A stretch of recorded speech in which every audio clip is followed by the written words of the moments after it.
When you're a novelist and you're inventing and you're drawing upon real life, then it takes your mind into different directions. And we thought that Kathy was such a fascinating person. What was amazing about Kathy's real life is that she could tell that someone had been stabbed to death by the bones, even what kind of knife had done it. So when we had the offer from Fox and my agent said, yes, this is it, this is the one, we're going to do this one. It was very exciting. It was also a little bit scary. Dr. Reichs, you are that person at the cocktail party that when we find out what you do, you are stuck between the punch bowl and the crudité all night long. Explain to us exactly what a forensic anthropologist is. Yeah, what you said can go either way. Sometimes people want to hear everything about what you do, and sometimes people don't want to hear anything about what we do.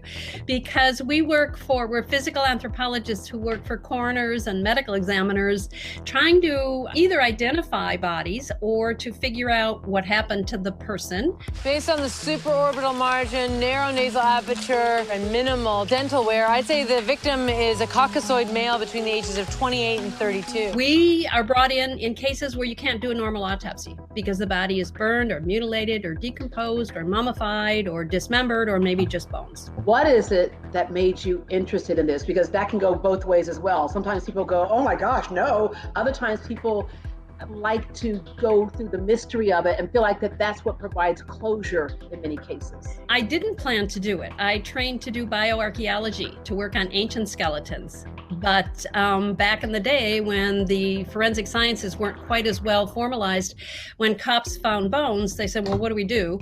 Well, let's take them out to that bones lady out at the university. I kind of described this in a short story in one of my books called First Bones. It's an origin story for Temperance Brennan, and it's an origin story for me. That's how I got into it. Do you remember in Central America standing in a mass grave being guarded by soldiers? We knew that they were probably the same soldiers who had killed the people we were digging up. I was just a student. I was scared. I turned to you and I asked, what do we do? That was a different place and a radically different context. You said, we tell the truth. We do not flinch. You have worked on some of the most gripping cases. You testified at the UN Tribunal on Genocide in the case of Rwanda. In Guatemala, you helped exhume a mass grave.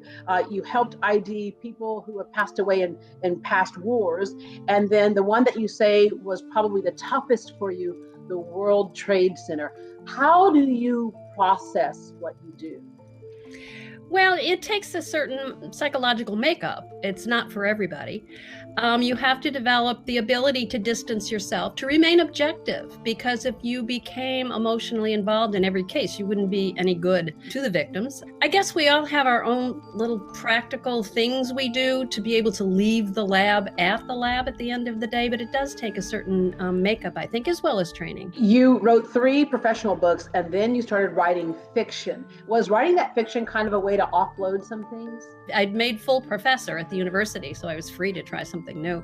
And I had just worked on a serial murder case. So it was fun. I would be writing, typing along at my keyboard, and I would think, well, gosh, can I say that? And then I think, well, yeah, I can say anything. I'm making this up. Although I try to keep the science honest and, the picture of what it's like to work at an autopsy or at a crime scene. I try to keep that honest, but it's enormous fun to just make up characters and make up dialogue and make up names. Let's get his dentals into the NCIC. Her radius was separated from the scaphoid and trapezium. But racial indicators, cheekbone dimensions, nasal arch, occipital measurement suggest African American. And you can make up that stuff, but in the case of like being a producer for the TV show Bones, there's nothing worse than watching a show with someone who's in that profession going, that's not the way it happens, that's not the way it happens, it doesn't happen like that. So you actually read every single script. I did, and there were 246 of them. We are still the longest running scripted drama in the history of Fox, so we were on 12 years. Kathy's, one of only 52 board certified forensic anthropologists in the country, so you couldn't go to somebody better. So yeah, she's been a great consultant, a great help, a great partner in this project. Severed spine equals foul play. No, not necessarily. Then it was an accident. No, it was foul play. I just said that. And I wrote some of them as well. And my main job as a producer was to be in the writer's room and work with the writers and keep the science honest, especially in the early years. Well, you are on book number 19 with Temperance Brennan in that series, A Conspiracy of Bones. You say this one's a little bit different. In what way? She's got a lot on her plate in this book. She's got some health issues. There's also a new boss in town at the medical examiner office in Charlotte, and this woman hates her and will not call her in. So when the story opens with the discovery, she gets these anonymous texts with images of a faceless corpse, and she becomes committed to getting this body identified. But she has to work outside the system. She has to kind of go rogue and rely on her own resources and her own network of colleagues. We know what, romantic love novels do. We know what mystery and suspense does. What does this novel series in particular do you think, for a reader? The bottom line is they're good old-fashioned murder mysteries. But the solution is driven by science. So two things I think the reader enjoys in my books. One is trying to figure out the crime, who done it, and follow the clues. And you can put in false clues as long as they make sense and as long as you explain them, but figure it out before the author tells you. And also, I think the other fun thing is that my readers like to learn something along the way. And I do try to keep the science accurate, plausible, as we would say in the writer's room. So if they think they've learned something about blood spatter pattern analysis or mitochondrial DNA, hopefully they have. Yeah, you no doubt have sparked some careers or career choices. All right, gonna ask you, what is the case that you were a part of that was the biggest mystery in the beginning and then it unfolded in front of you? Oh my goodness, I'd have to go back. There were so many. I think the cases that you remember most are the ones you did get solved, especially if they were long and complicated and you thought you were done, and then maybe a year later you pull it back off the shelf and you finally get this person identified.